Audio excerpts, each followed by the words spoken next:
Welcome back to The Common Historian, where history meets the supernatural.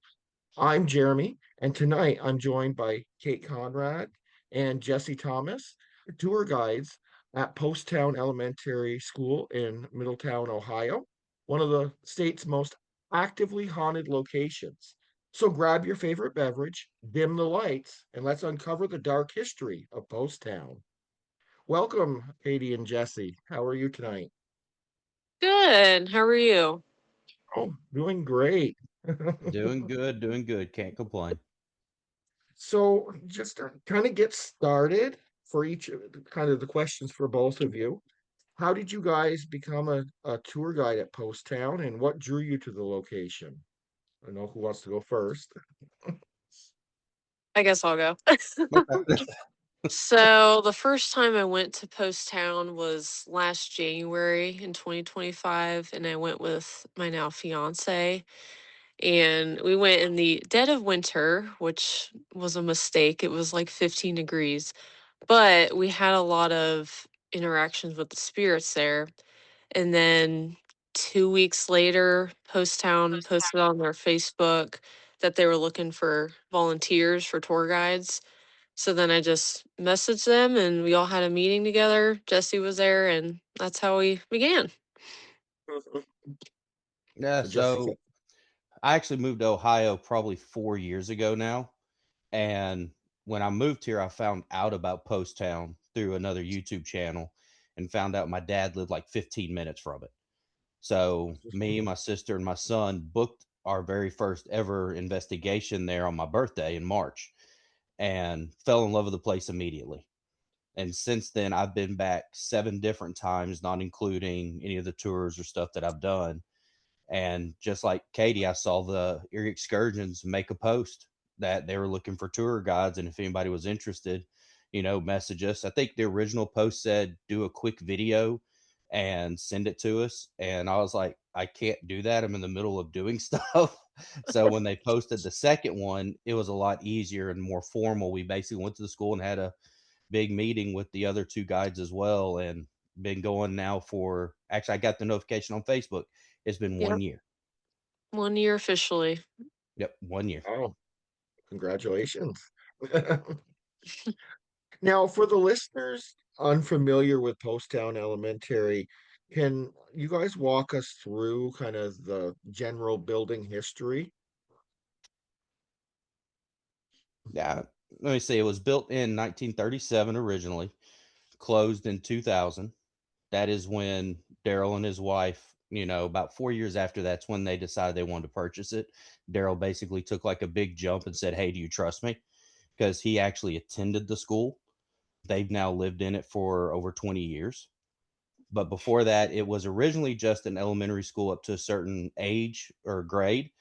And then where Daryl and his wife currently live, it is now, that's the newest part of the building. It was built, I think he said like in the 50s or 60s. I could have my dates wrong, but it's the newest part of the building. It wasn't part of the original build. Okay. So, yeah, and actually, that you know, you mentioned Daryl, and I think Brenda is his wife. Hmm. What's it like having the owners who actually attended the school, you know, now owning it? Is what do you guys, is it there's some kind of, good connection or anything like that? Oh, yeah, definitely. Because Daryl has many, many stories to tell. And it's just so interesting to hear about how it was when he went to school there, how everything was different, and how all the desks and lockers were moved or, moved out. Everything about it. He knows everything about the school, all the history. And he Oh, that's adds a great. lot of good extra stories when we do our tours. Some of the guests will ask questions that honestly I don't have the answer to, but I will automatically send them straight to Daryl and be like, if you want some really good stories about the place that we don't talk about or I don't have an answer for, he's your man. He'll tell you some of the craziest things that happened in that school when he attended there. It's really cool having them on site. Oh, I can imagine. So kind of moving on to, I know that near the location there was some train disasters that happened. I think one was in 1910 and it was considered one of Ohio's worst railroad disasters. Do either of you kind of can walk us through what happened with that train wreck? So basically, all passengers in the two cars closest to the engine, they either died or were seriously injured. But basically, it was the engineer of the big four passenger train ran off schedule after a detour. So this caused a lot of chaos. And then there was a collision. There were 19 deaths at the scene of the accident, and many others were hurt at that time as well. Total, there was 36 deaths. But the interesting thing is where the school sits was used as a makeshift triage for those that were injured because at that point there were no hospitals around Middletown. Yeah. So that, yeah, that is kind of very, very interesting. And I imagine the trauma of that is still lingering on the Mm. location. Oh yeah. Oh yeah. Yes, definitely. Do you know any more information about the triage center that was set up there? Was there a lot of people that died in the triage, or like on the land there in the triage center I just know there's a total of 36 deaths. I'm not sure total? about, Okay. yeah, I'm not sure about the actual triage and how that worked, Okay. but it was on the land, yeah. Okay. Yeah, I'm not aware of a number that actually passed away on the triage site either. I just know they used it to go one way with this one and one way with this one, whichever one was closer. Okay. Yeah. I was curious on that. And then I believe there was also an 1891 train accident nearby as well. Yes. Yep. And do you have any details on that as well? So 1891, the employees of National Cash Register were on their way back up to Dayton from their company picnic, and their passenger train collided with a freight train. So that caused 4 deaths and 50 injuries. So less death, but plenty other people got injured from that one. Okay. Now, when people are investigating there, is there a connection to some of the train disasters? Has there been any evidence of that? Or any of the spirits that have came through been connected or maybe possibly connected? Some people have gotten names, and Mm. we do have a binder in the break room that has a list of names and people who were involved in the wreck that they could put together. And we always tell them, if you get a name, go check. And sometimes people will come back and say, "Hey, I got that name. That name came through my device." And that's about the biggest thing I've seen. I have had interactions when we did a public with REM pods, and we were just asking basic questions. And Chrissy, one of the other tour guides, asked, "Were you involved in the train wreck?" And the REM pod went off immediately. So Oh, little things like that, pretty cool. Names are the most common though that people will get when they're investigating. okay. So next I wanted to kind of, you guys are tour guides, so I wanted to kind of go into some of your experiences. What's the most common phenomenon that visitors report during your tours? You guys can take Mm. turns. I would say voices, either little kids. I mean, we've heard a lot of voices in there, and desks being moved, lockers being closed or opened. I hear knocking upstairs in Sarah's hallway on the third floor. A lot of those things typically, or footsteps as well. Yeah. Shadows is a big one. According to mainly up in Sarah's hallway, you'll get a lot of the shadows. Down in the cafeteria gymnasium area, people will talk about shadows, specifically Larry. And just the kids giggles, the kids voices, that's a huge one that comes up. A lot of the stuff we find out after when we go in for another tour, we check our little binder or notebook where people write down their experiences, and it's almost identical to a sense, because it's like, we heard voices, we got these names, we heard footsteps in this area, we got shadows, and you'll just see that common across almost every page. Oh, very nice. Now, is there, I know there's quite a few rooms, isn't there? So, is there specific rooms or areas where consistent activity happens? For me, doll room is the most consistent next to quite possibly mean teacher's room. Those are two of the most active areas in my opinion. But a lot of people get stuff down at Larry's or Sarah's stairwell, gymnasium. It really depends. The whole school is active. You can go anywhere except, of course, where Daryl and Brenda live. But we tell them any room's active. You can investigate wherever you want. We may not touch on every room as we do the tour because if not, we're there for a few hours doing that, and that wastes your time. You need to get started. Yeah. So every room can be investigated, but everyone is pretty much common on the same ones on which ones have the highest activity. Okay. Yeah, I would agree. The doll room has a bunch of activities. They'll light up your devices. One night during a public investigation, the principal's office was pretty active as well with the REM pods. And I was at the public last week doing the tour guides.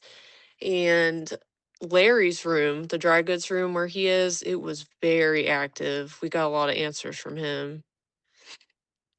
Okay. Now, have you guys personally experienced anything that you can't explain, either on the tours or just being there? Oh God, yeah. A I lot. don't think that's yeah, all the time. The funniest one is when me and Matt, one of the other tour guides, we were doing our final sweep near the end of the night, and we get down to Larry's hallway, and there at this time there's only 3 kids in the school or young adults. They're left in the school with us. We heard audible voices coming from the end of the hallway by the stairwell, and me and Matt just stopped and looked at each other and just like, "You just heard that, right?" He goes, "Yeah." And I said, "Okay, they have to be going up the stairs. They have to be. That was too clear." We go down there, nobody's around. We find them upstairs in the doll room.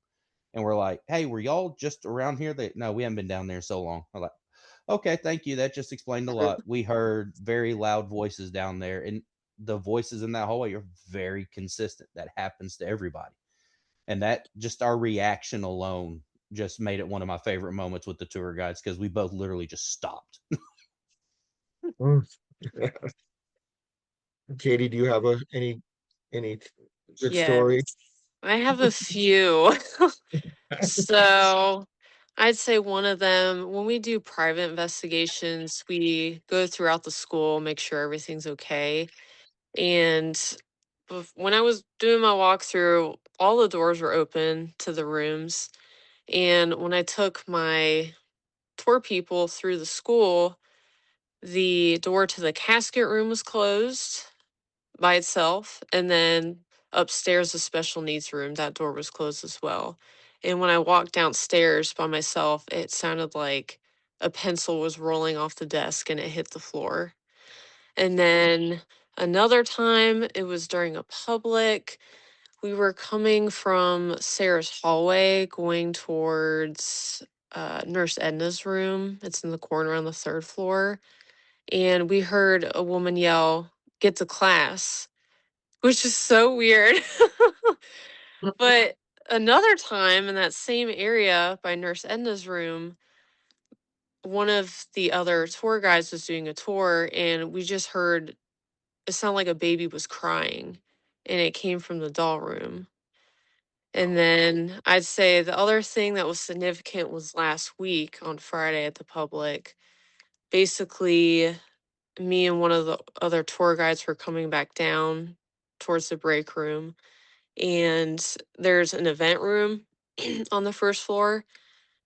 So the room or the door to the event room is wide open, and then there's a door that goes outside behind the school. That door was wide open as well. And Daryl always keeps the door closed. There was no footprints in the snow at all. And we're like freaking out because we thought someone broke in, but no one broke in. It was just open by itself. It was so odd. That reminds me, well, a couple of your stories remind me. I lived in a haunted house for about 2 years. The first thing that when we moved in, the first thing we heard was phantom babies crying upstairs. And then you talked about how, there was no footprints in the snow. Well, one morning I was waiting. I used to carpool with someone to work, and it was like 5:30 in the morning, and I live in northern New York, so we have tons and tons of snow. I was standing in my garage waiting, and I heard footsteps coming up like the side of the garage, and the side door to the garage was right there. So I walked out, nothing. I know that I heard footsteps. There was no footprints, no nothing, but I just figured I'd share that as well. So it kind of reminded me of something similar. Oh yeah. Definitely. So, but yeah, oh, I know. I've had uh, the 2 years I lived in the haunted house that it's no longer, they tore it down, but it's, it was interesting. Now, for you guys, the school motto is when you leave, you believe. How often do skeptics come in and leave believers? I would say pretty often, especially when they write in the notebooks Jesse was talking about. Because there's a story in the special needs room. There was a group of people that just came in not believing in ghosts or anything at all. So they were in that room, and as they were talking or whatnot, they saw a kid just peek his head around the corner of the door and run in between them. Needless to say, they left by midnight. They couldn't stay the whole night. But they definitely left believing, and there's many others like them like that. Yeah, I figured I'd inquire on that because I assumed that there was quite a few. 'Cause I've heard some stories additional to what you guys have told me. Yeah. Kind of diving into some of the more specific hauntings. There's reports of a little girl's laughter and whistling. What can you guys tell me about that? So I have a story to go with that. My son, he's 18. His very first paranormal experience was hearing that little girl's laughter, and it was in two locations of the school, and that was in the doll room and the gymnasium. And it was the first public I ever went to before I was a tour guide. I found out Erie was running publics there, so I took him. And he's never done this before, so I had to explain everything to him, how you interact, how you treat things. And we're just sitting in the doll room asking questions. And right behind us, we just hear a little girl giggle. And we just turn and look at each other, and his eyes are like huge. And he goes, "Please tell me you heard that." I said, "Oh, I heard it."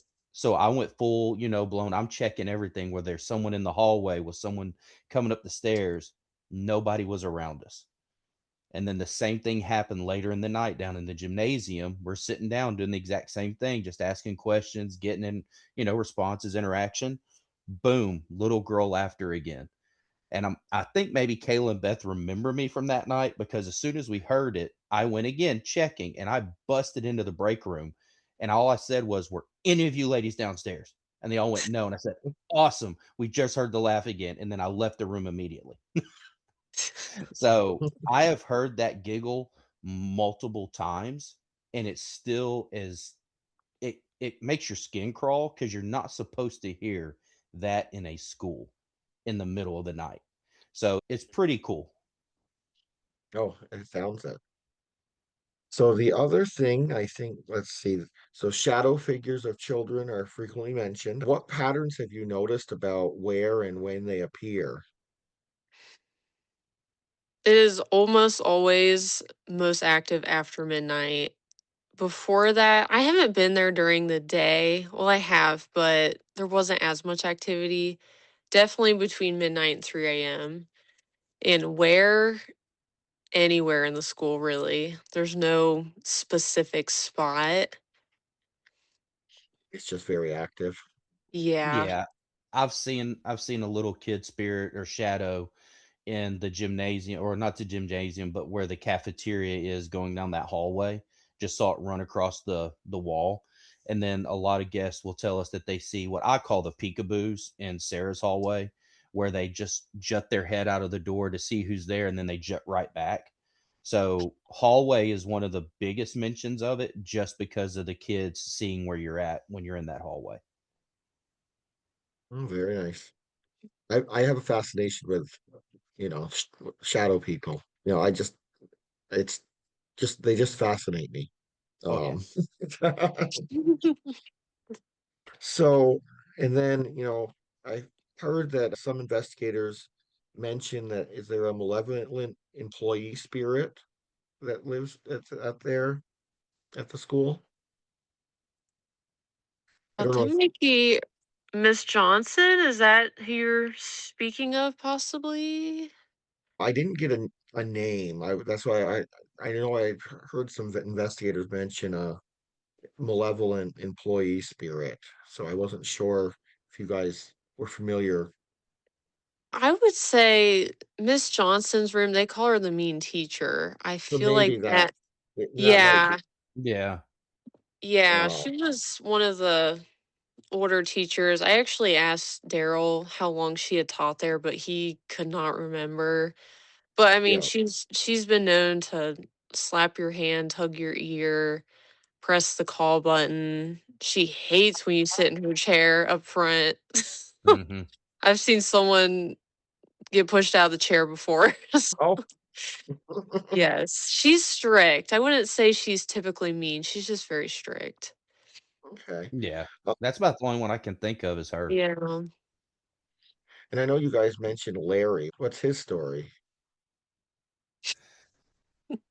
Oh Lord, me and Larry are an ill subject. But so Larry, that's the name that he, if I'm not mistaken, he gave. That's what he told Kayla he wanted to be called was Larry. So Mhm. Kayla actually has a video of Larry crossing the hallway down in his little area downstairs. And Larry's room is where he likes to hang out the most. Loves the ladies. He will do whatever he can to keep the women in them by themselves in that room with him. He'll try to force the men to leave by making them feel really uncomfortable. A lot of people will say when they're entering that room, they feel like something's there keeping them from walking into it. He's an interesting individual.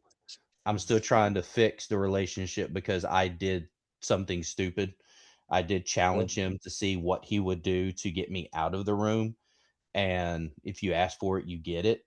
So he gave me and my son, it was our first private together, my 18-year-old. He gave me and my son like a full blown, yeah, y'all need to get out of here.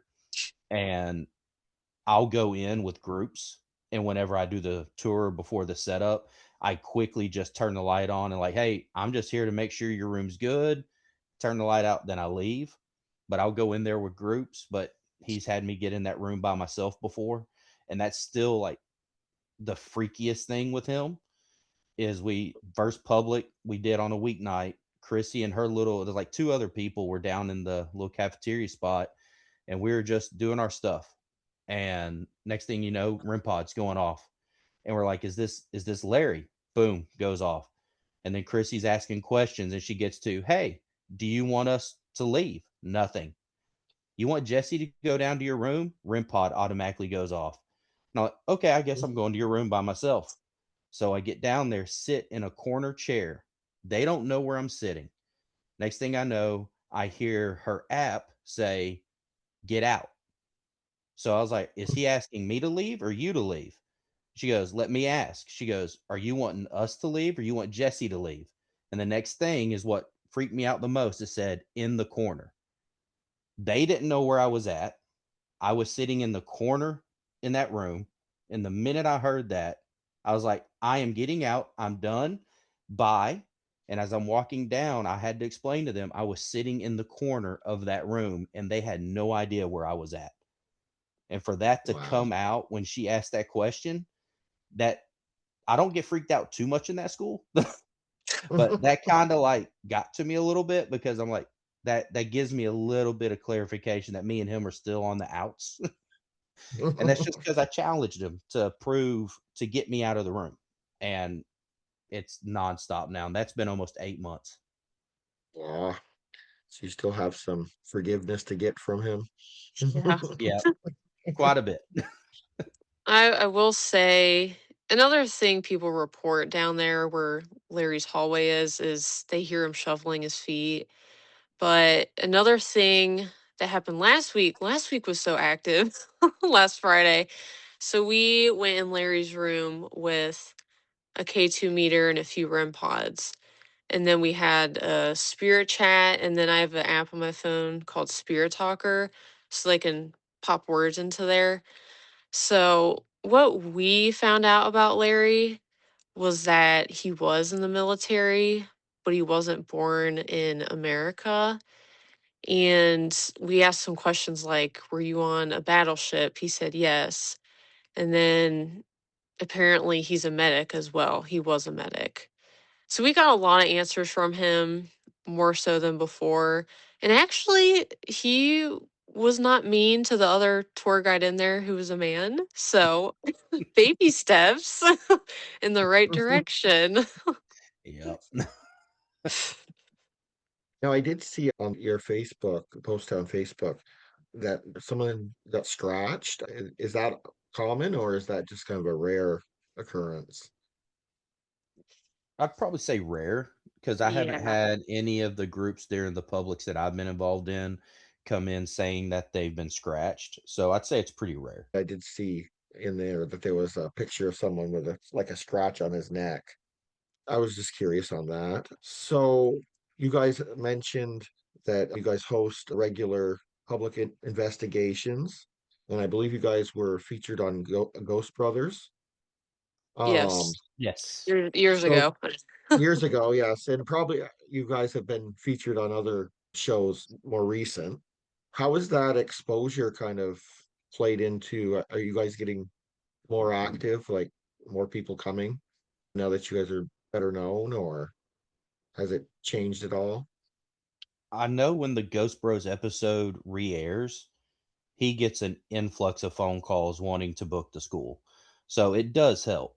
Any exposure will help build Yeah, up any interest in the school. There have been some bigger YouTube groups that have come through there. I try to make a note to watch every episode that gets aired just so I can see what everybody's experiencing or their little take on what the school is. So any exposure is good at this point. But I know when Ghost Bros does re-air, he gets tons of phone calls wanting to book the place. no, nice. I know I did a small video, it maybe like 3, 4 minutes before I was doing these interviews. I did a small video on Post Town, and it just fascinated me. And that was actually the first time that I had actually heard about Post Town. And you know, the more I read about it, the more I found out about the different things. I was very intrigued. So it's got on my bucket list now. I've never been. But it's worth it. It is I would, definitely worth it. if I had the money, I'd go at least once a month.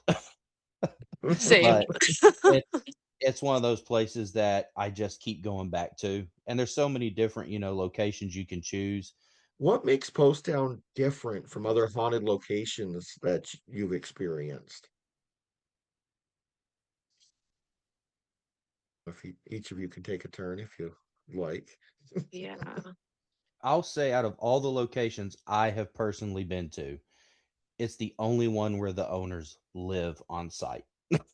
That is Oh, true. Most places, they just hand you the keys and they leave. Some places you don't even meet the owners. You put in a code and you're there. There's no real interaction. I think what makes it stand out above so many different places is you do get that personal connection, not just with the tour guides, because we're only with you for maybe 45 minutes to an hour max, but you get a personal connection with Daryl because he does make it to where he can come and talk to them in the break room. And there's not many locations I know of or that I've been to where you can experience that and to yeah, hear stories from someone that actually lives there, that went to school there, that changes your whole vibe. That changes the whole feeling of the school. So Hmm. it's not only just his home, it's a place he went to school at, and at the same time he experiences the activity that everyone else does. So I think it's a more personal connection when you go here than other locations that would be in Ohio, Indiana, Kentucky, wherever it is. I think that's like the biggest thing for me. It's such a huge connection. Yeah, I would say the same thing. Even the first time when I went there, Daryl came in throughout the night, showed us videos of hauntings and stories and everything. But I think also another thing is just I feel drawn to keep going back because it's like every time I go there, a new name pops up, a new story pops up. It's just something new every single time with that place. That's great. And it's quite big, so is overall, Yeah. so there's a lot of areas to cover. Yeah. Oh yeah. What equipment or techniques work best for getting the best evidence? Mm. I would say REM pods Uh, and the spirit talker, like apps like that where they can communicate or devices. And cat balls, those are they just touch them, they light up. That's another sure sign that they're there. yeah. RIM pods, cat balls, EVPs, anything like that. I did have a group come through on one of the last publics I did, and it was two young kids, and they're like, "Oh, we need to go spend all this money. We need to go get all this equipment." And I'm like, "You don't need to spend all this money. Don't go off what you're seeing on YouTube. Yeah, it makes it fun and flashy, but at the end of the day, if you want to experience it, your best tool at the end of the day is just yourself, your eyes and your ears, Yeah, and yeah, use the other stuff to help, because yes, it freaks you out when the REM pod goes off and you're not expecting it to. That will make you jump. But to experience it without the equipment first, I think that's the best way to go into it, just personally. But the yeah, equipment does help, and it does make the experience a little bit more livelier, I guess, if you want to put it that way. But I always err on the side of caution and tell everyone what you see on YouTube is not how it really is. Yep. It is not screaming and running and something happening every 5 seconds. You may be in a room for 2 hours and maybe hear one thing. It yeah, YouTube glamorizes the whole process, and that's what they do. I get it. But at the end of the day, you don't need to spend all the money. yeah. I would agree. I'm actually in May going on my first overnight investigation at the Wildwood Sanitarium Ooh. in New York. I'm going with a team of, because I don't have my own team. I have a team that's local here, the Misfits Paranormal crew, and we're going there May 16th this year and doing an overnight. It'll be my first, so and I'm only going with I have a little camcorder and my cell phone. So they do have like some of the other equipment. They have cat balls and REM pods and all of that good stuff. The little bell they have. So they'll have some of that stuff. But for myself, I'm just going with the basics, really. Yeah, I mean, sitting in silence, I do that at the school a lot, and that's how I hear knocking, things moving, and everything. So that's you can just sit and wait. You don't need all the different things. Dowsing rods are also really good. They're Yeah. cheaper as well. Yeah. Yeah, I'm looking forward to it. So we'll see if I get scared. After the 2 years of living in a haunted house, I tell people, it's not like you see on, like you were saying, it's not like you see on YouTube. It's once in a while something, you'd hear something, or I used to see full body apparitions at the house. It wasn't every day, but there was the older lady that I used to see, like I saw her at least 3 or 4 times in the 2 years, and it was just like she was there. It's crazy. Nice. And in our upstairs bedroom, one of the bedrooms upstairs, I called her the lady in white because she was in white, and she just walked from the hallway and walked right through the wall. Ooh, you're brave for that one. Needless to say, I never went upstairs at night again. But Oh, boy. our bedroom was downstairs, luckily. Yeah, so I'll see. I'm going to see if Wildwood can give me a scare. We'll see. So, kind of moving on to, I have a few more questions for you guys before we wrap up. Now, are you guys have any upcoming events or anything that you'd like to promote that you can think of? When is the next public? It's the first Friday of every month. Yes. And we're also having the zombie ball in September because we've been doing that every year. Okay. Yeah. Uh, Which Yes, you we, our said that, next yeah. public is March 6th. Yeah. Okay. So yeah, I know that I'm just looking to see.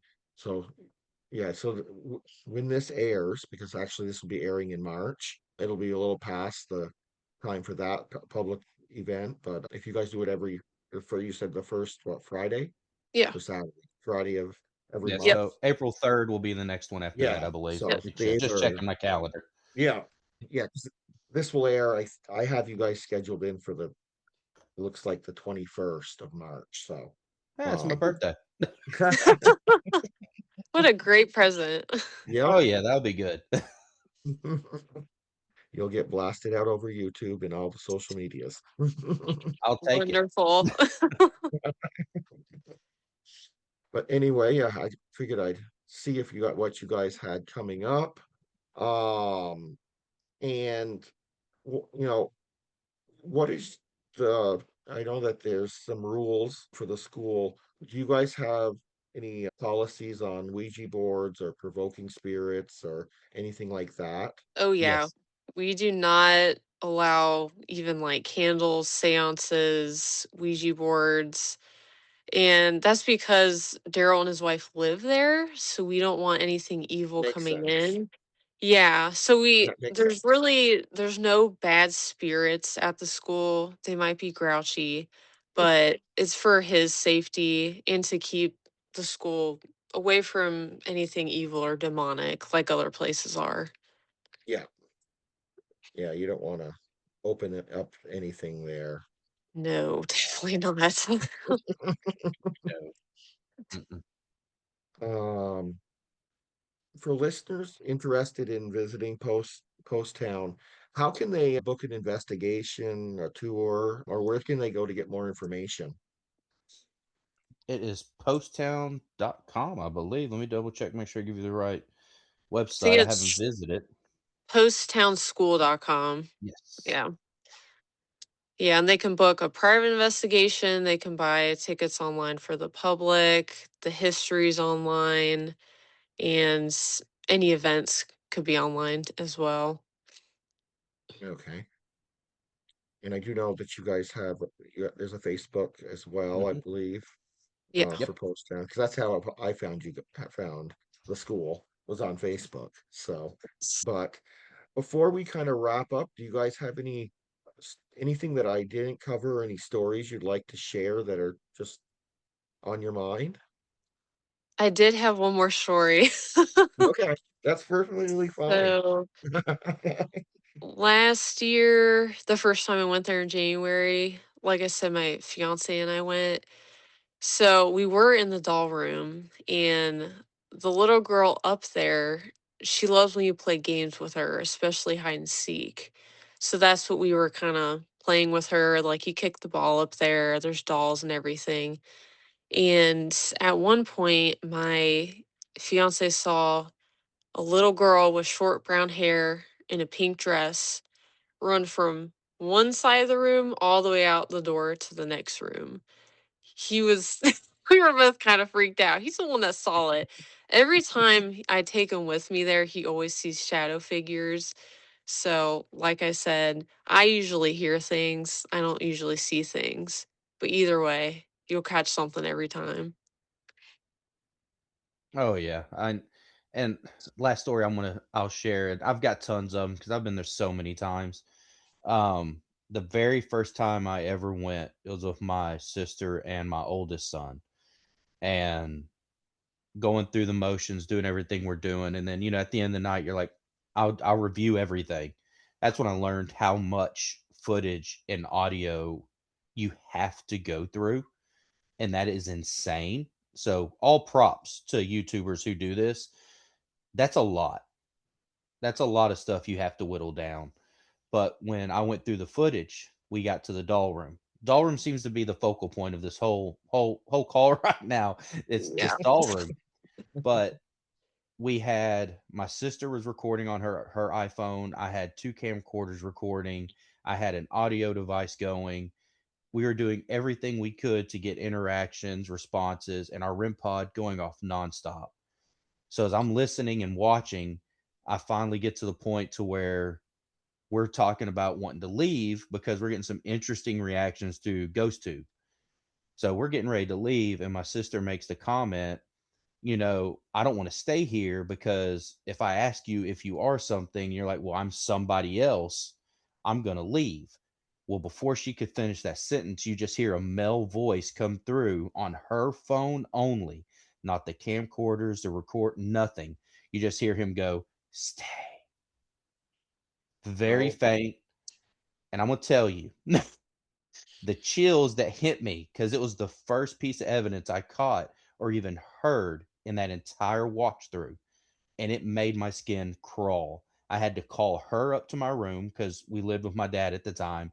Had to call her up to my room, had to have her listen to it. My wife listened to it. My oldest son listened to it just to confirm what I heard. And it blew me away because I was going camcorder, quiet. Other camcorder, quiet. Voice recorder, quiet. Cell phone, stay. And it was so cool. So oh. doll room, doll room, doll room. If you go, doll Yeah. room. Yeah. I'm not the biggest fan of dolls, to be A lot honest. of people aren't. It's my favorite room of the school. Yeah. Yeah, it's one of my favorites too. And we also have a ghost cat if you ever go Yes. there. Oh, Yeah. One of the ghost cat, I've had two experiences with guests. There was a kid that came through. She felt the tail against her leg. And then when we were down the cafeteria, my fiance felt the cat's tail and he about fell out of the seat. So that thing gets around. It's so odd. But yeah, you have people ghosts and animal ghosts there. that's cool. Well, I thank Kate and Jesse. I thank you so much for joining me tonight and sharing, many, stories of the hauntings of Poasttown Elementary. For anyone wanting to book an investigation or tour at Poasttown, make sure you check out the links. I'll make sure I put them in the description below. If you enjoyed tonight's episode, please hit the like button, subscribe to the channel, and ring the bell so you never miss a haunted history adventure. Drop a comment below and let me know. Would you be brave enough to do an overnight at Poasttown Elementary? And don't forget to follow me on social media as well on Instagram, TikTok, along with Facebook for updates on upcoming episodes. And remember, history never truly dies. It just finds new ways to haunt us. Until next time, keep digging into the darkness. Okay.